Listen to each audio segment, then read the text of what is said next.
Donald Trump, l'ex-flamboyant président des États-Unis, a perdu l'élection présidentielle de très près, de très très près, de beaucoup trop près. Dans la soirée du vote mémorable qui a abouti à son éviction, le Donald était donné gagnant et Biden était prêt à le reconnaître. Et voilà que pendant la nuit, pif, paf, pouf, ce sera toi qui seras président.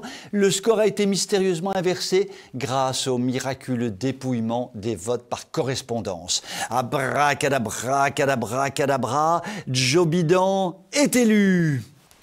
Il est de notoriété publique que le système informatique utilisé pour ces votes par correspondance permettait toutes les magouilles possibles, imaginables, mais surtout inimaginables.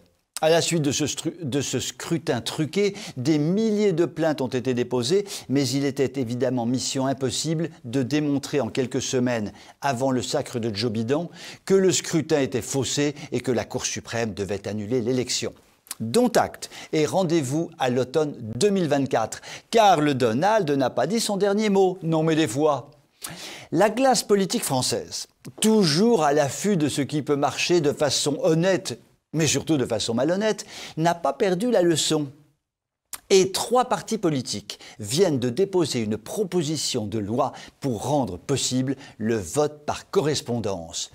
Comme par hasard, vous avez dit hasard, il s'agit de 3 partis qui sont en chute libre. Le Parti socialiste, dont beaucoup pensent qu'il n'existe plus tellement il est inexistant.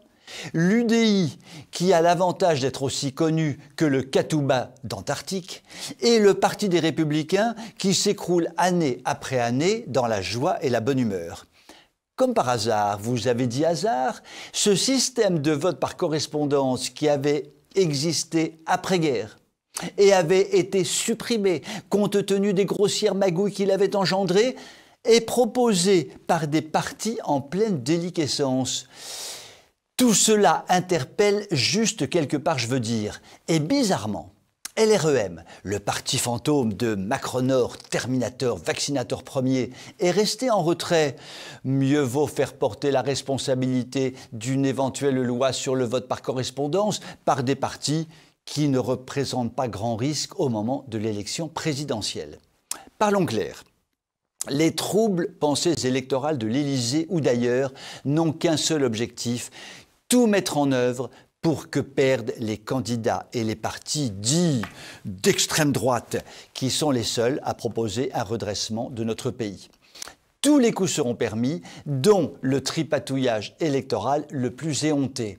Mais les Français qui aiment la France ne se laisseront pas faire. Et je vous souhaite une excellente soirée.